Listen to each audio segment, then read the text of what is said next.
Buenas tardes, jóvenes. Vamos a iniciar la clase. En la anterior clase nos quedamos en el capítulo de testeo de hipótesis, ¿ok? Vamos a revisar esa presentación. ¿Dónde nos quedamos?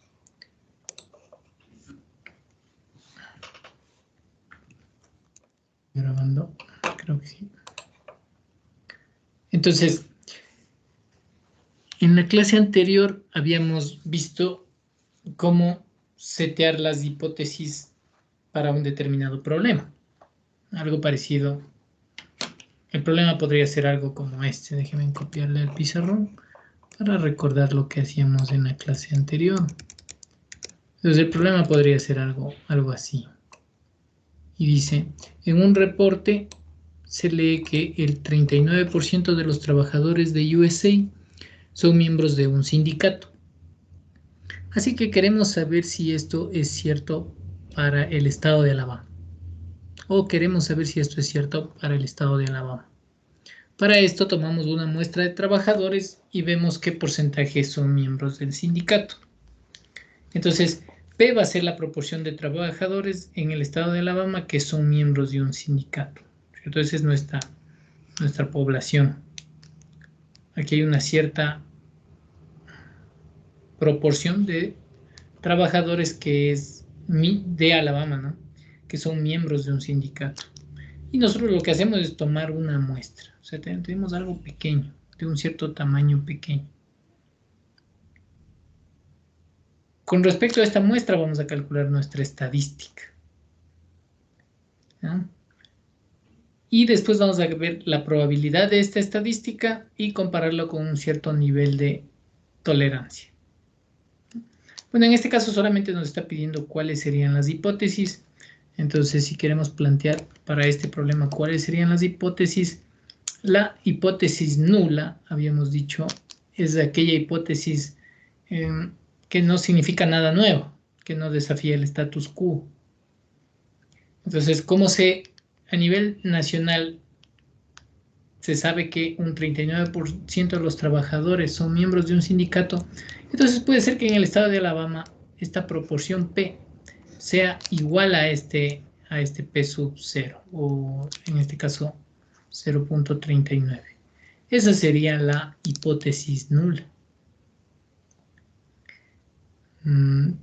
Entonces la hipótesis alternativa a esta hipótesis nula sería que la proporción en el estado de Alabama, para este caso, queremos saber si es cierto, ¿no es cierto? Entonces podría ser que no es igual a P sub 0.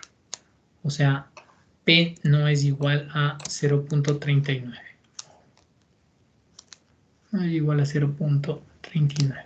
Ahí estarían planteadas las hipótesis nula y la hipótesis alternativa. Esto ya lo vimos y estamos solamente repasando. Igual aquí, este otro problema. Igual para el planteo de las hipótesis. Si se enfrentan a algo como esto, dice, en un país africano, solo el 10% de los hogares tienen acceso a Internet. El alcalde de un pueblo piensa que esta proporción es mayor en su pueblo. Así que él toma una muestra de 1000 hogares y encuentra que 125, o sea, 12,5, tiene acceso a Internet. Si P es la proporción de hogares en el pueblo que tienen Internet, ¿cuáles son las hipótesis? Entonces, de nuevo, yo tengo una cierta población que en este caso se trata de todos los habitantes del pueblo, ¿cierto? No de África, del pueblo. Entonces aquí ponemos pueblo, de algún pueblo ahí africano.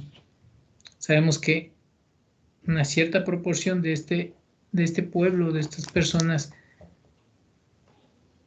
tienen Internet. Entonces podríamos plantear nuestra hipótesis nula. ¿Cuál sería esta hipótesis nula? Que esta P es igual a lo esperado, ¿no es cierto? Si en toda África es 10%, pues posiblemente en mi pueblo sea igual al 10% o 0.1. Entonces yo voy a calcular la estadística en base a un tamaño muestral o en base a una muestra y concluir si es que esta hipótesis la puedo rechazar o puedo fallar en rechazar. Y la hipótesis alternativa, ¿cuál sería aquí? Es un poco distinto al caso anterior, porque aquí el alcalde piensa que esta proporción es mayor en su pueblo. ¿Ah? Entonces la hipótesis alternativa viene a ser aquí que la proporción de hogares que tienen internet es mayor al 0,1. Es un poco distinto al problema anterior, donde la hipótesis alternativa era que era diferente. ¿Ya? Después ya vamos a ver que al momento en el que yo calculo la probabilidad de obtener un determinado resultado, asumiendo que mi hipótesis nula es verdadera, para el caso de diferente implica un análisis de dos colas. ¿Sí? Entonces yo quiero que la hipótesis nula es que es igual a P sub 0 y la que es diferente es un análisis de dos colas. Puede ser diferente que sea mayor o diferente que sea menor. Entonces este es un análisis de dos colas. Ahí significa que es diferente. Puede ser mayor o puede ser menor. ¿No? Contrario a este problema de aquí. Aquí quiero ver la probabilidad, después voy a ver la probabilidad de que esta proporción sea mayor, ¿no es cierto? Entonces voy a poder calcular posiblemente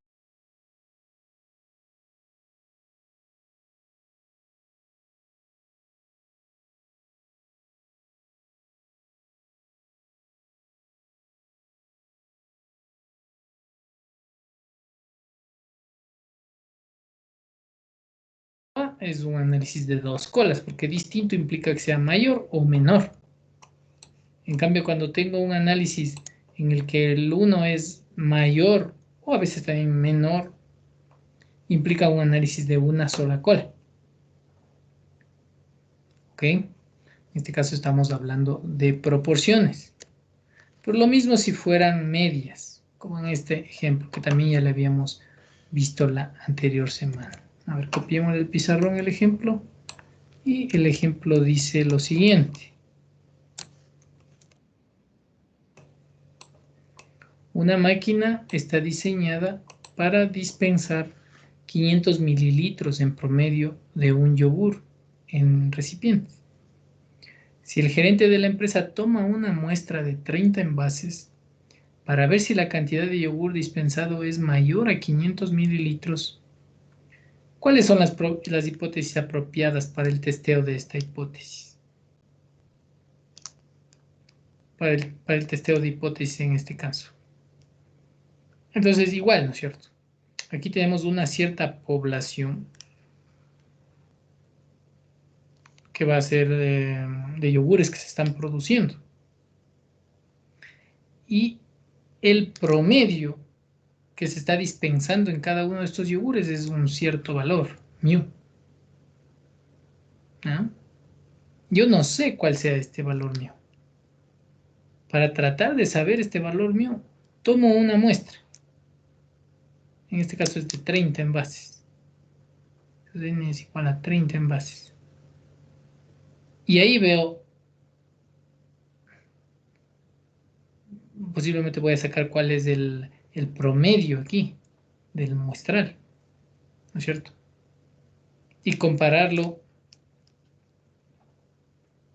y ver qué tan probable es que yo obtenga este resultado. Entonces, ¿cuáles serían las hipótesis de aquí? Igual tengo una hipótesis nula que sería igual ahí a qué? A que mi mu, ¿cuánto sería ahí? Es igual a cuánto. No debería ser mayor a 500 o igual. Igual a 500. Esa sería la hipótesis de que no hay nada nuevo. Ay, No, no hay ninguna noticia aquí. Claro, era 500 lo que estaba, lo esperado. ¿Ya? ¿Y cuál sería la alternativa?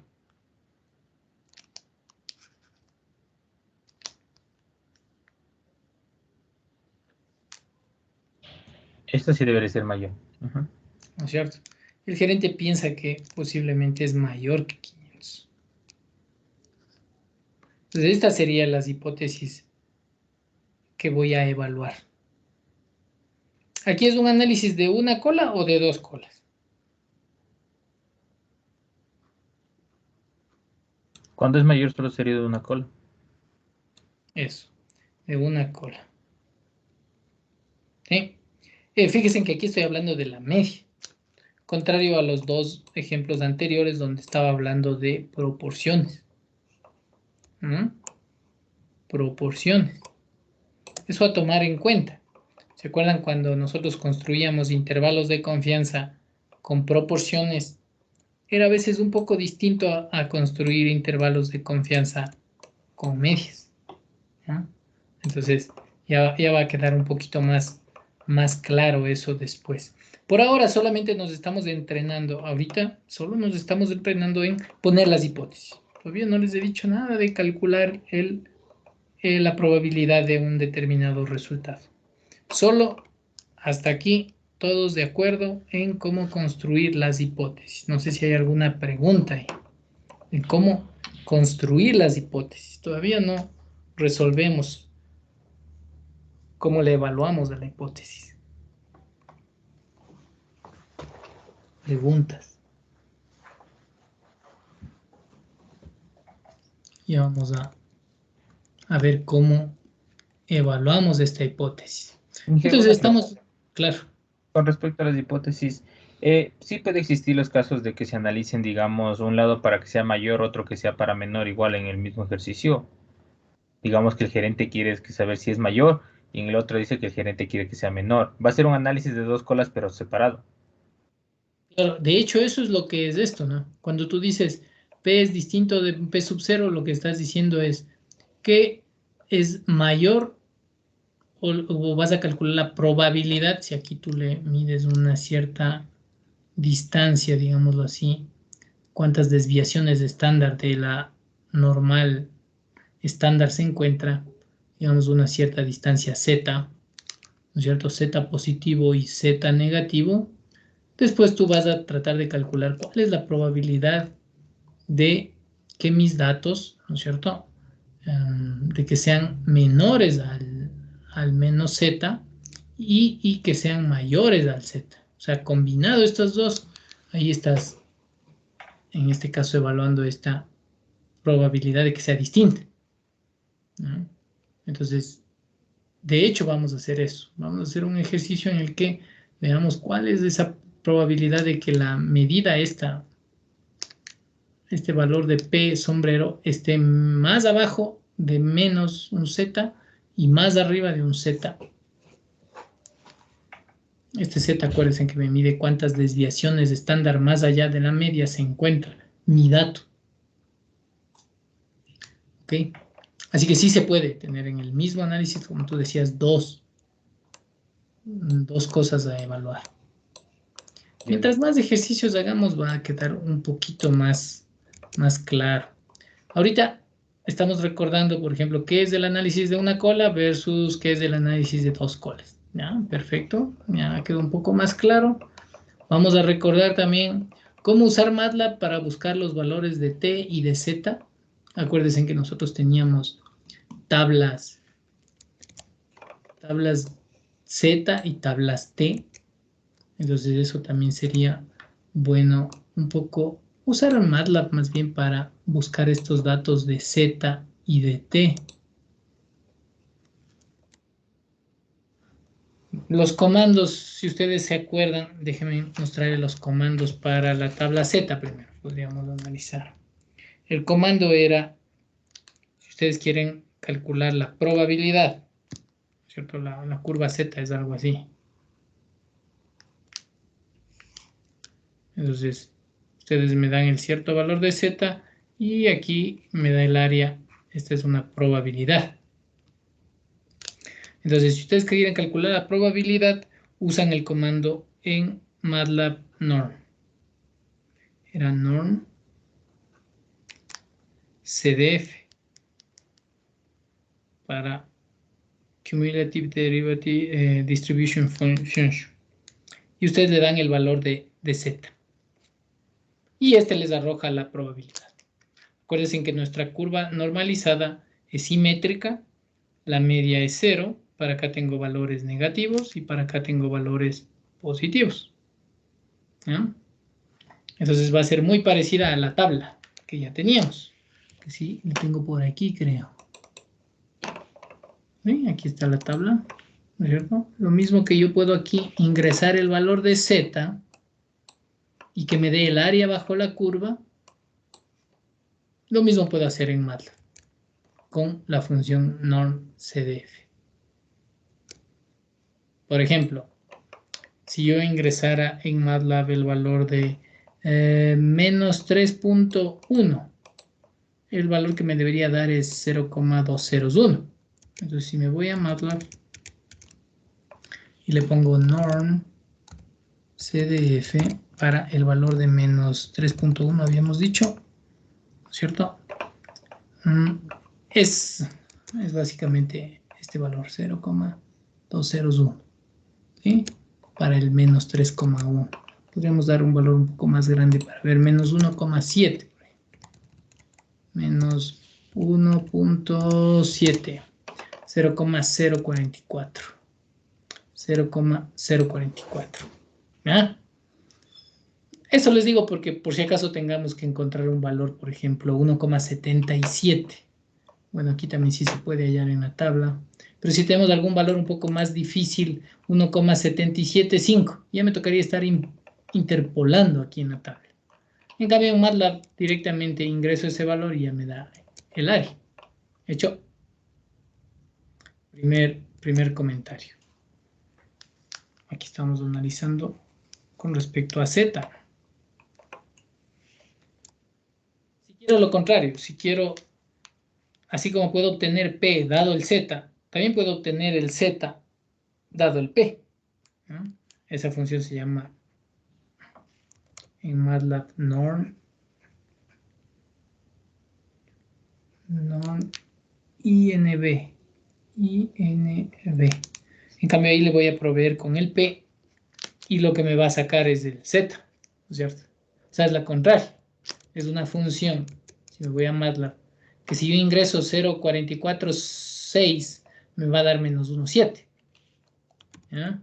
Norm inversa. Ingreso 0,446 más o menos me va a dar menos 1. Bueno, aquí no da exacto porque también no estoy ingresando todo el valor exacto. ¿Ya?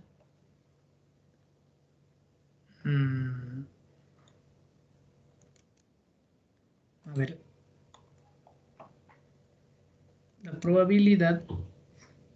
¿Cuánto le puse? A ver, falta un 0.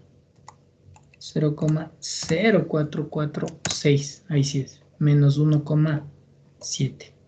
¿No es cierto? Así como cuando puse menos 1,7, la probabilidad era 0,00445. Si yo pongo 0,0446 redondeando, me da menos 1,7. ¿Ya? Entonces tengo en mi pizarra estas dos funciones. Me olvido ya de la tabla un poco. Lo mismo para T, ¿no es cierto? Voy a cambiar de color aquí.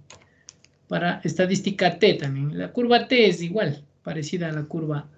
A esta se le llama la curva normal, a esta se le llama la curva de estudiante. Igual es una curva que se parece a esta, ya dijimos que era un poquito más ancha en los extremos. Igual la media es 0 y se va hacia allá o hacia acá un cierto valor T. ¿No? Entonces yo puedo calcular, por ejemplo, la probabilidad que vendría a ser representada por esta área, dado un cierto valor de T. ¿Y cuál es la función ahí? Ya no es como la curva Z, ¿no es cierto? Donde yo le proveía, para calcular esta probabilidad, le proveía el valor de z, o sea, un solo argumento de entrada. Y ya calculaba la probabilidad. Acá tengo dos argumentos de entrada. Tanto el valor de t como, ¿qué más? ¿Se acuerdan?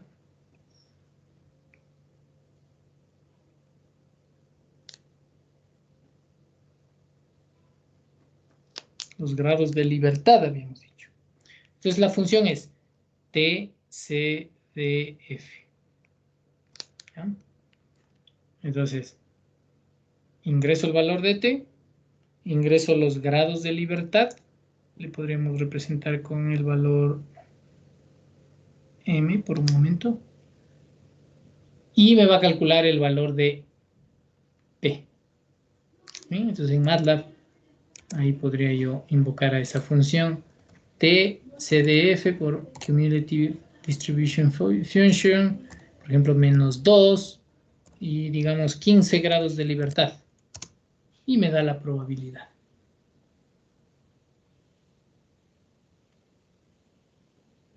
¿Ya? También existe la función inversa, donde yo obtengo el valor de t y yo le ingreso el valor de la probabilidad. Entonces, esa función se llama t inversa. Ingreso el valor de la probabilidad, ingreso el valor de los grados de libertad y en ese caso me da el valor de t. Lo que ustedes necesiten. ¿Necesitan calcular la probabilidad o necesitan calcular el valor de t? Cualquiera de los dos.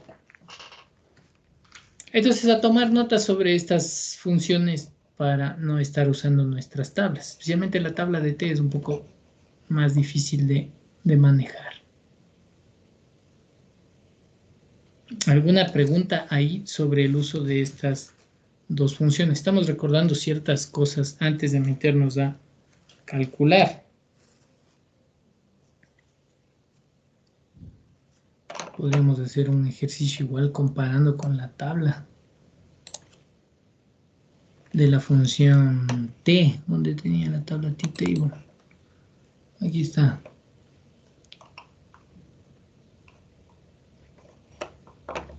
Fíjense, aquí me dice, por ejemplo, confidence level. Ingreso el valor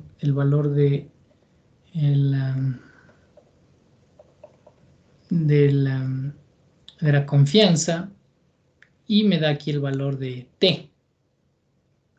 ¿Cómo se interpretaría, por ejemplo, este valor que yo acabo de subrayar aquí, el 2.060? Para un intervalo de confianza del 95% con 25 grados de libertad. Algo así es lo que se está interpretando. Entonces, si yo voy a la curva, me estoy quedando en este lado, estoy analizando t, ¿no es cierto? Le estoy preguntando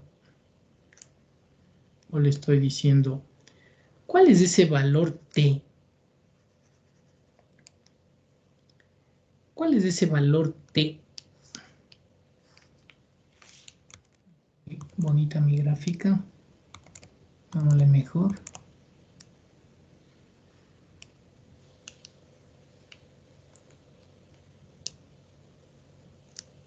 ¿Cuál es ese valor t?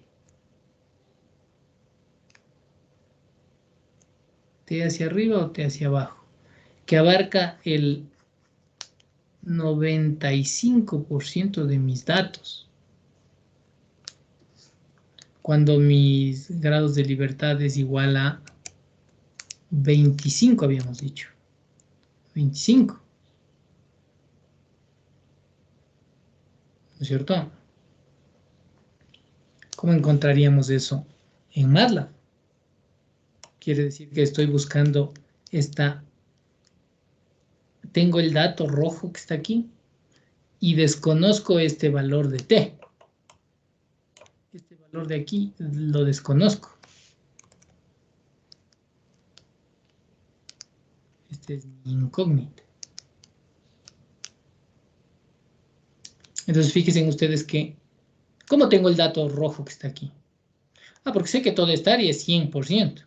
Sé que esta área es 95%. Entonces, ¿cuánto vale esto rojo de aquí?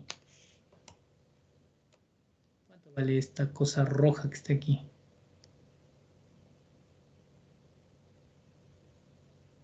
Si todo esto vale 95 y todo el área vale 100, esto rojo de aquí, ¿cuánto vale? 2.5. 2.5%. ¿Ya? Entonces eso le voy a preguntar. ¿Cuál es esa T si es que esta cosa de aquí es 2,5%? ¿No es cierto? Cuando esta cosa de acá es 25.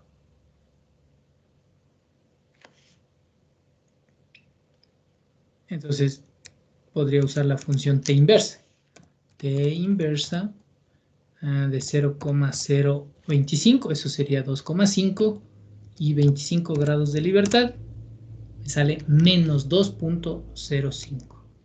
O sea, dice, cuando su T vale 2,05 positivos o menos 2,05 negativos, usted logra tener 2,5 aquí.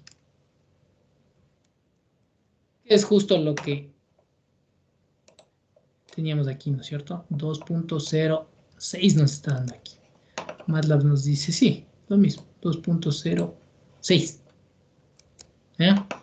Entonces nos olvidamos un poco de esta tabla T, y más bien desde ahora solamente nos olvidamos de estas tablas y solamente nos concentramos con estos dos comandos en MATLAB en encontrar estos datos, que es mucho más sencillo. Preguntas al respecto.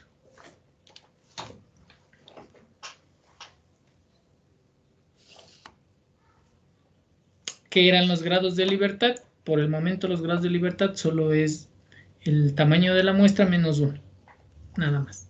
No vamos a discutir más a profundidad porque es bastante extenso el concepto. Pero para nosotros es el tamaño de muestra menos 1, eso se le llama grados de libertad en tamaño muestral. Volvemos a la presentación.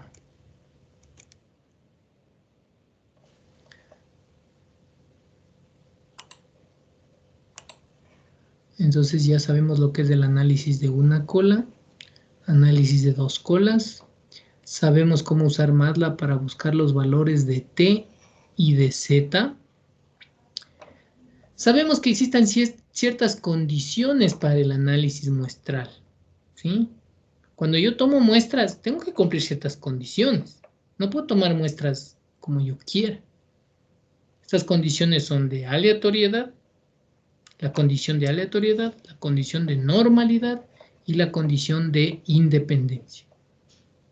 Sea que yo esté estudiando proporciones o sea que yo esté estudiando medias.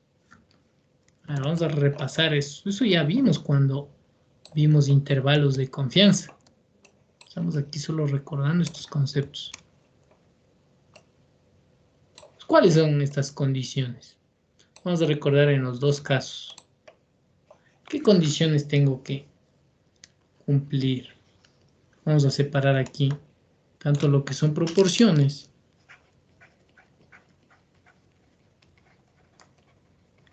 y lo que son medias. Medias vamos a hablar acá, cuando yo estudio la media de algo. Proporciones o medias. Entonces, la primera condición, que era la de aleatoriedad.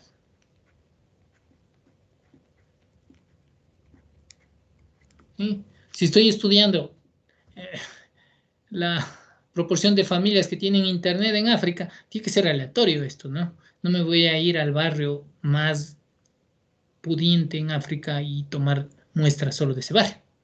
No, no es cierto. Me va a salir una proporción muy alta. Entonces, necesito que sea aleatorio. La segunda condición es la condición de normalidad. ¿No?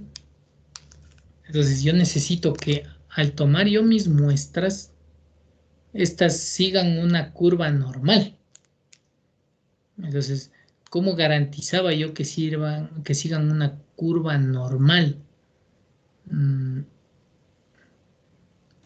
teniendo un tamaño muestral lo suficientemente grande, ¿no es cierto? Que el n sea lo suficientemente grande, que sea mayor a, que el n sea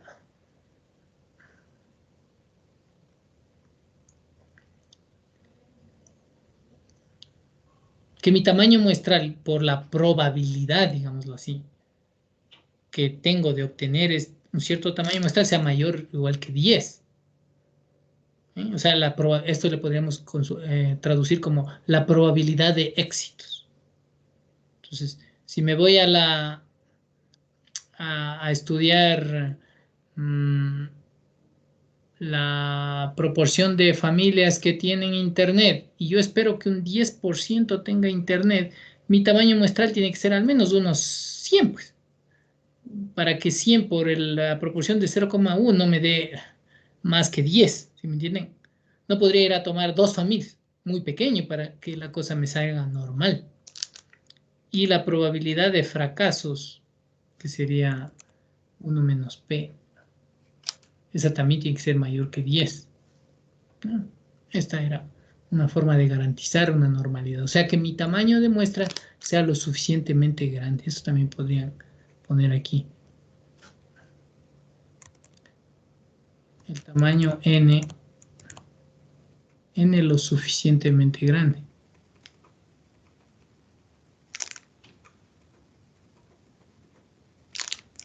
Eso salía del teorema del valor medio. Y la tercera era que la condición de independencia.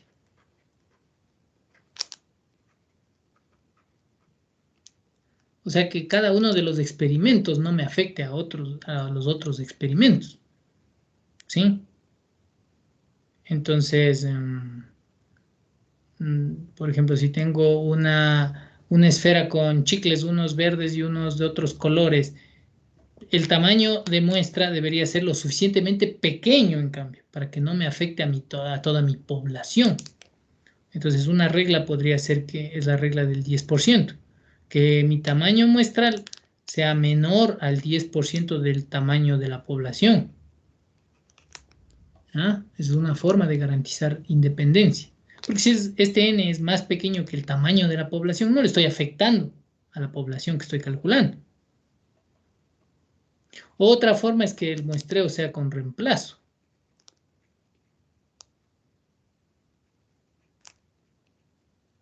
Entonces tomo un tamaño muestral de, digamos, unos 30 chicles, pero les vuelvo a poner los 30 chicles ahí mismo en la cubeta de nuevo, para que no me afecte el siguiente experimento. ¿Ah? Esto siempre tengo que cumplir. Lo mismo para las medias. Yo tengo que cumplir que sea aleatorios. Estoy estudiando la media de el peso de los canguiles en un recipiente. Tengo que coger los canguiles de forma aleatoria, no solo los de arriba o solo los de abajo. Normalidad. ¿Cómo garantizaba la normalidad? Que mi tamaño muestral sea lo suficientemente grande. Habíamos dicho por lo menos mayor que 30. ¿Sí? Será una forma de garantizar la normalidad. O por lo menos que la población también tenga una distribución normal.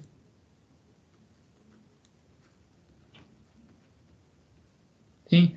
Entonces, si la altura de los estudiantes de la Politécnica sigue una distribución normal, la muestra también va a seguir una distribución normal, a pesar de que mi tamaño no sea mayor que 30. ¿Ya? Tomo solo una muestra de 10 estudiantes, pero si estoy midiendo la altura tal vez sigue una distribución normal, así que mi muestra también va a ser normal. O al menos que sea simétrica, habíamos dicho. Simétrica. Podría ser alguna otra distribución distinta a la normal, pero al menos que sea simétrica, o sea, que no sea sesgada hacia un lado. Entonces, eso también me podría ayudar a garantizar esto. Y la tercera era la de independencia.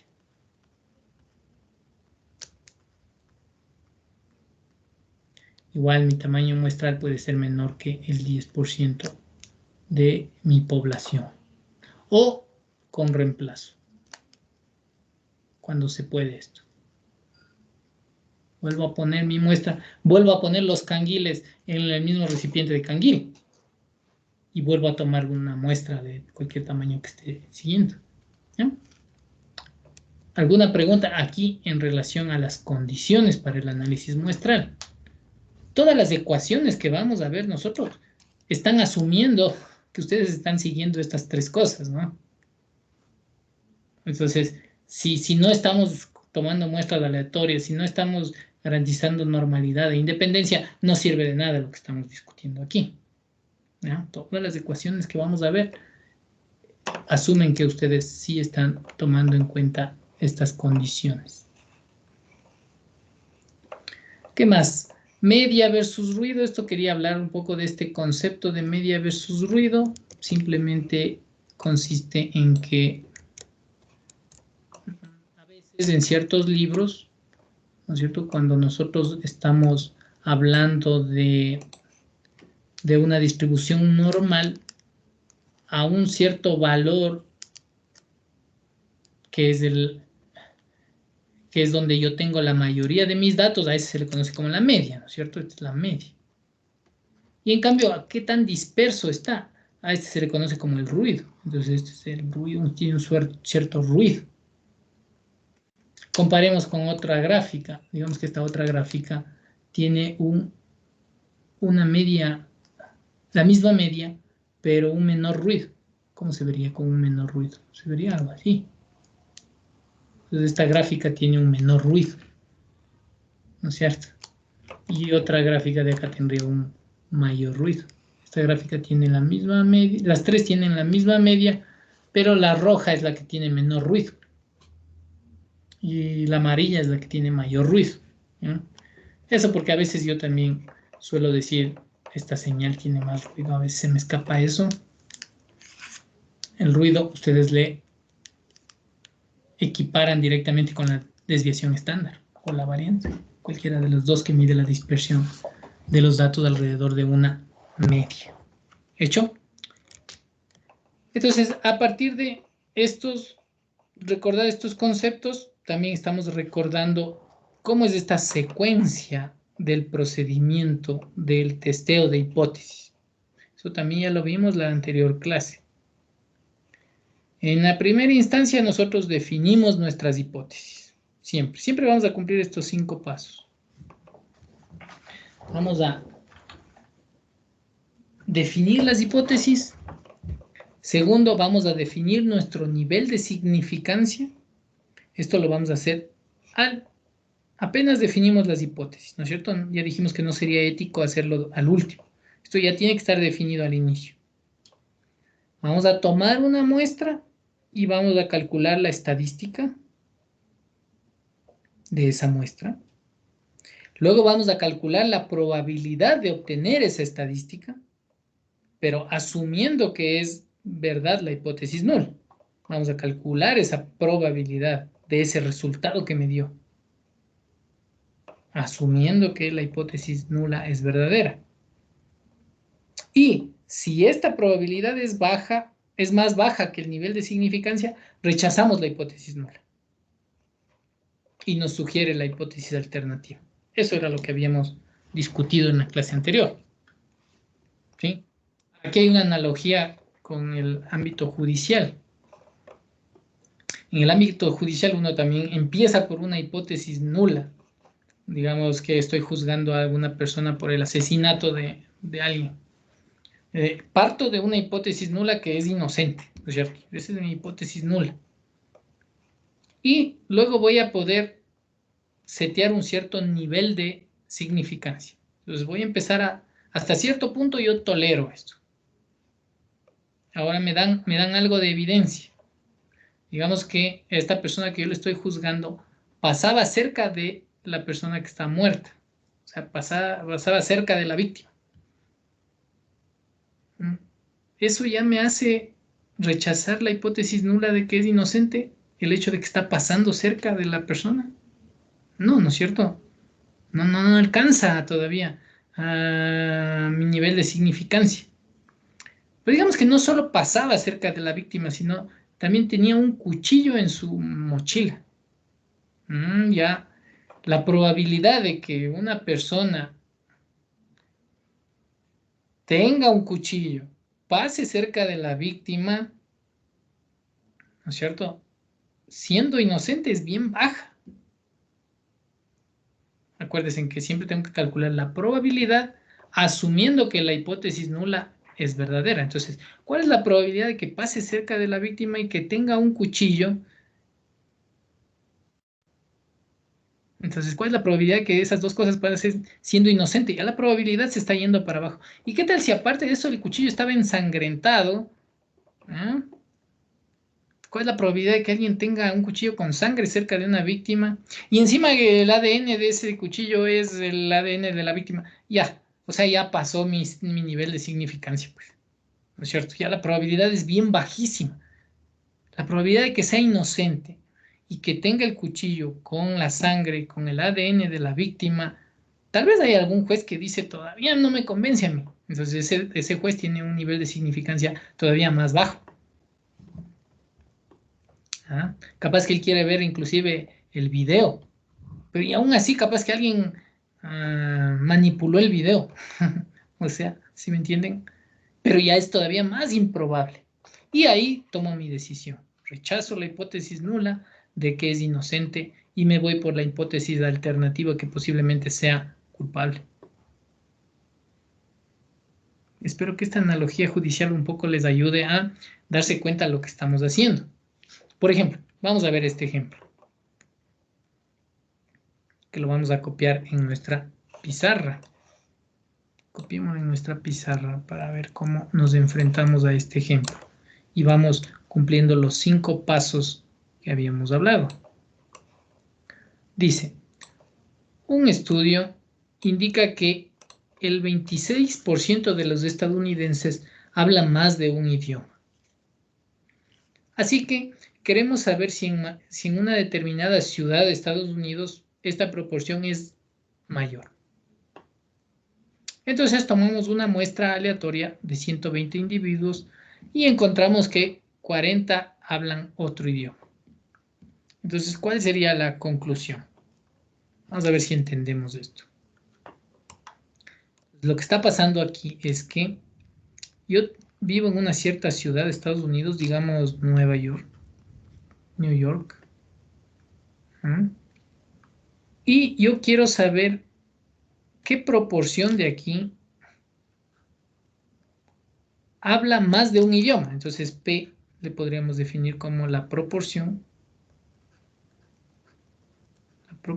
de personas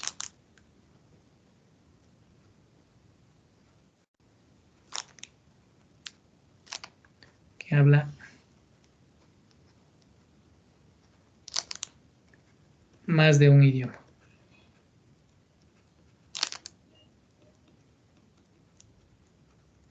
Muy bien.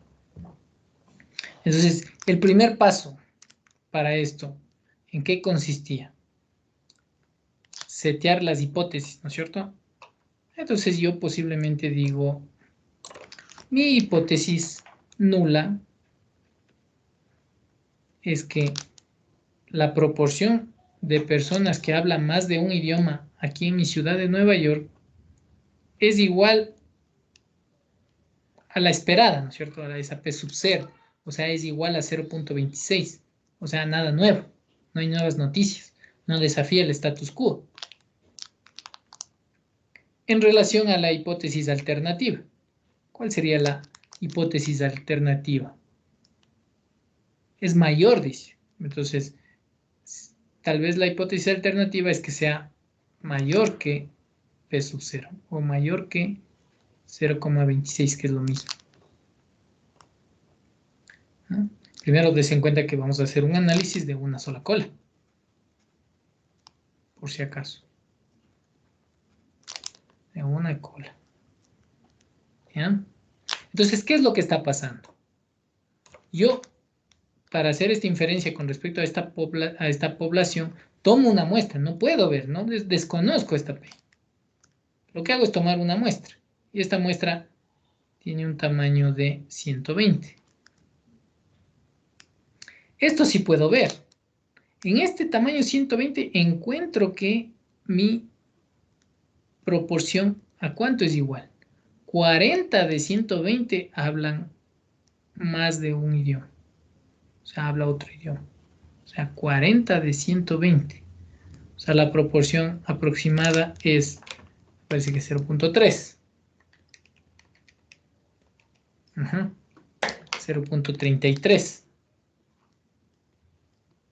Estamos en el segundo paso, ¿no es cierto?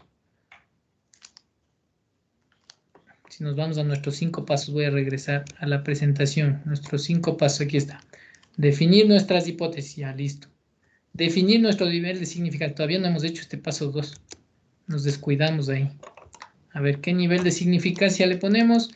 El más común, que es 0,05. Listo, le definí el nivel de significancia. O sea que podría cometer un error del 5%. Bueno, aceptable. 95% seguro. Tercer paso, tomar una muestra y calcular la estadística. Muy bien, aquí está la muestra y calculo la estadística. Perfecto. Cuarto paso, calcular la probabilidad de obtener esta estadística asumiendo que es verdad la hipótesis nula. ¿Cuál es la probabilidad de yo haber sacado este valor? ¿Cuál es esa probabilidad de yo haber sacado este valor? ¿Cómo calcularía esa probabilidad? O sea, podría calcular a cuántas desviaciones estándar está este valor de este valor asumido, ¿no es cierto? Entonces, la fórmula que uno normalmente encuentra es, si ustedes van a los libros, les dice P sombrero menos el P0, ¿ah?, sobre la dispersión, de mi muestra. Entonces, ¿cómo calcularía la dispersión de mi muestra? Como estamos asumiendo que esto es verdadero, yo podría estimar esa desviación estándar. Esa desviación estándar se estimaría con la fórmula P sub 0 por 1 menos P sub 0 sobre N. Así podría yo estimar cuántas desviaciones estándar más allá voy a encontrar a este valor. Ustedes dicen, ¿de dónde salió esta fórmula? Simplemente esta fórmula nace de despejar el Z cuando nosotros calculamos el intervalo de confianza. ¿Se acuerdan que cuando calculamos el intervalo de confianza era Z por todo esto sumado desde la inicial? ¿Cierto? Entonces aquí estamos despejando más bien eso. Estamos despejando el Z.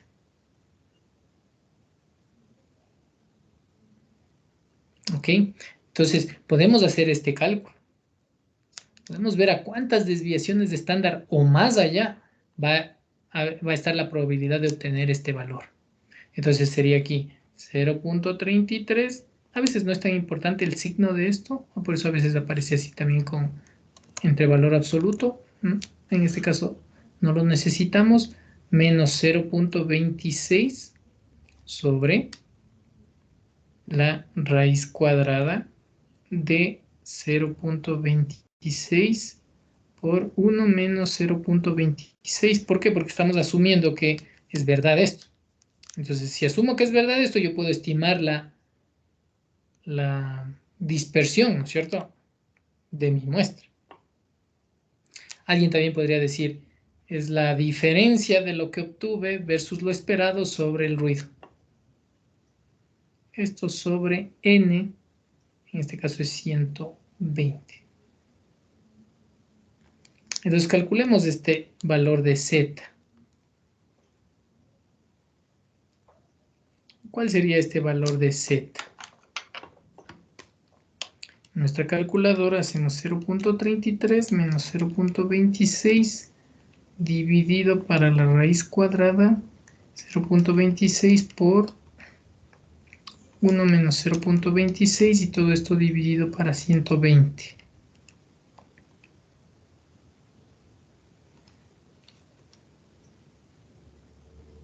$1.75.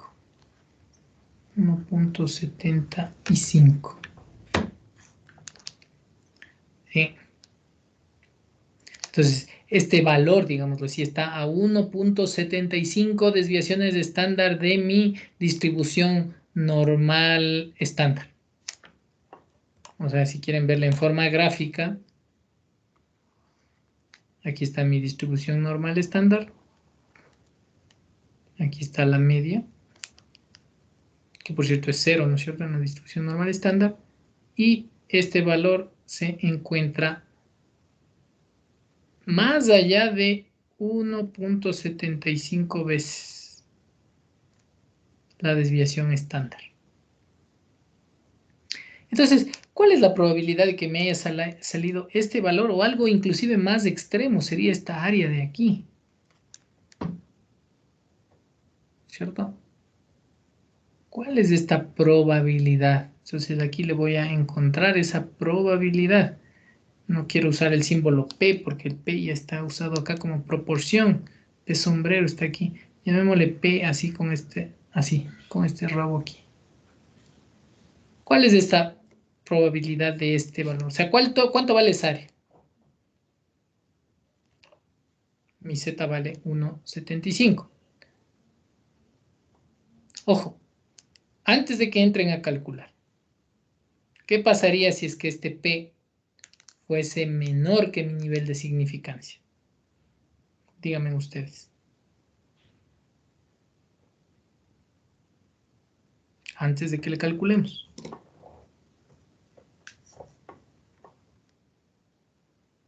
Si la probabilidad es más baja que el nivel de significancia, rechazamos la hipótesis nula, lo que posiblemente sugiere la hipótesis alternativa. A ver, calculemos esta probabilidad.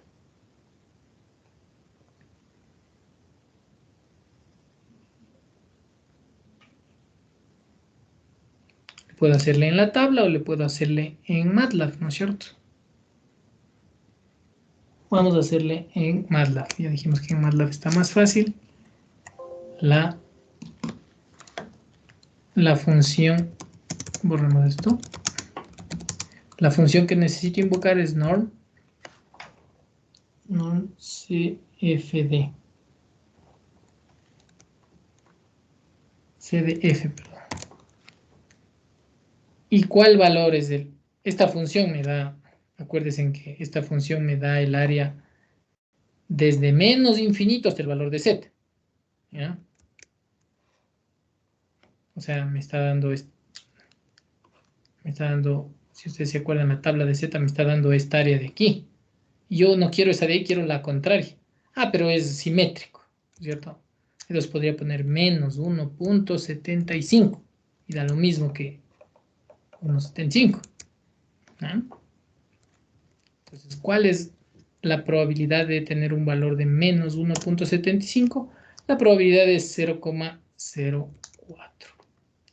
Entonces, la probabilidad asociada a obtener este valor es de 0.04. ¿Cómo? Esta probabilidad es menor a mi nivel de significancia, rechazo la hipótesis nula. ¿Ah? O sea, no es que en mi ciudad solo 0.26% hablan otro idioma. Posiblemente estos datos me están sugiriendo que más personas hablan más de un idioma. ¿Ok? Eso solo pasa cuando está menor, ¿no? Así es. Ya. Si tú decías, yo quería, era de haberle cambiado mi nivel de significancia, es antiético, ¿no es cierto? Ponerle ahora 0,01 y ya no le rechazo, y quiere decir que se acepta o he fallado en rechazar la hipótesis nula. No está bien, ¿cierto? Siempre el nivel de significancia ya tiene que estar seteado desde antes. O sea, yo como juez, ya desde antes ya pongo ¿hasta dónde voy a tolerar? ¿Hasta dónde voy a tolerar? Entonces, es bastante improbable que si en mi ciudad tengo una proporción de 0,26 que hablan 2 idiomas. Es bastante improbable que a lo que yo tome una muestra me salga 0,33. Es bien improbable. Por lo tanto, no está bien esto que yo asumí en un inicio. Es bastante improbable que tenga un cuchillo con sangre con ADN. Por lo tanto, es bastante improbable que sea inocente, como yo lo asumí en un inicio. ¿Cierto? Lo que sugiere lo contrario. La alternativa, que es culpable. En este caso, la alternativa es que es mayor. Pero no estoy 100% seguro. Siempre puedo cometer algún error. El 95% seguro. Así que puedo mandarle preso a alguien que tal vez sí era inocente. Pero estoy 95% seguro de que hice lo correcto como juez. ¿Se está entendiendo un poco esto, cómo va la secuencia de pasos? Sí, Ya. A la primera no le van a entender mucho. Siempre va a quedar todavía ciertas dudas por ahí.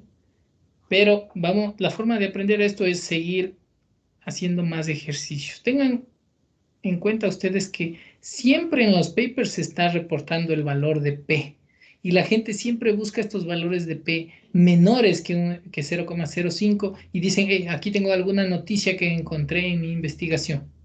Porque encontré una cosa improbable que desafía el status quo. Y lo reporto en mi paper. ¿Mm? Así que nos tenemos que seguir entrenando en esto. La forma de hacerlo, más ejercicios. Así que vamos a estar resolviendo más ejercicios. El día de mañana vamos a hacer más ejercicios para que se vaya aclarando más las cosas. Mañana nos vemos. Gracias por la atención. Si no hay preguntas, claro, como siempre. Si tienen alguna pregunta, obviamente que es bienvenida. Y si no, mañana revisamos esto. Más datos. hasta mañana, dije que pase bien. Ya, hasta mañana. Suerte, jóvenes. Gracias por la atención. Mañana, Inge. Mañana, Chao. Inge. Hasta luego. Muchas gracias, hasta luego, profe. Gracias a ustedes.